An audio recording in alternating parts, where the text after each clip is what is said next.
Ayoko na. Sawa na ako. Sawa na ako na nalalaman ko na lang yung problema kapag huli na. Yung lagi ako nag-aalala kapag wala ako sa farm. Yung magtatanong ako tapos wala namang makasagot. Napakaraming record book. Pero kalat-kalat naman. Parang yan. Tsaka yung, alam mo yung feeling na wala akong control sa sarili kong business. Pagod na akong manghula. Simple lang naman kasi yung gusto ko eh. Gusto ko, nalalaman ko agad kung ano talaga yung nangyayari dun sa farm. Ngayon, hindi yung bukas pa. Hindi yung may problema na, doon ko pala malalaman. Siguro iba lang talaga ako.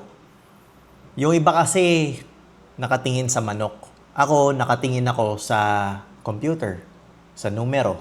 Gusto ko nakikita ko yung mga information, yung trends, comparison ng huling grow sa ngayong grow, saan nagsimula yung mga problema, ano yung mga magagandang ginawa ko last grow. Tsaka, please lang, ayoko na ng maraming record book, ayoko na ng maraming notebook, ayoko na ng maraming papel. So, sa buong taon na frustrated ako, eto na, gumawa na ako ng sistema para sa akin at sa farm ko para mas madali ako mapag-desisyon. Dito, nakikita ko na agad yung performance, yung records, yung mga task na kailangan nilang gawin sa araw na yon, yung temperature, ilan ang mortality, lahat nandyan na. Ngayon, di ko na kailangan mag-antay sa mga report. Mas kampante na ako kapag lumalabas ako ng farm. Tsaka, mas may control ako ngayon sa business. Ginawa ko to para sa akin, no? Tsaka sa farm namin.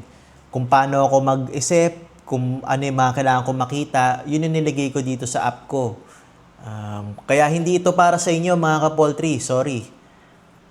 Pero kung nakaka-relate ka, baka same tayo ng personality, mag-comment ka and let me know kung ano sa tingin mong kung okay ba to, ano yung mga pwede ko idagdag, ano yung mga hindi ko kailangan, and makakatulong ba ito sa poultry ninyo?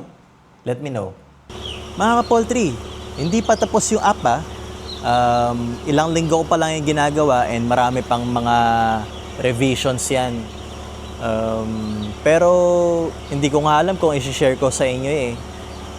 Pero kung interesado kayong makita yung development ng app, mag-comment na rin kayo para alam ko.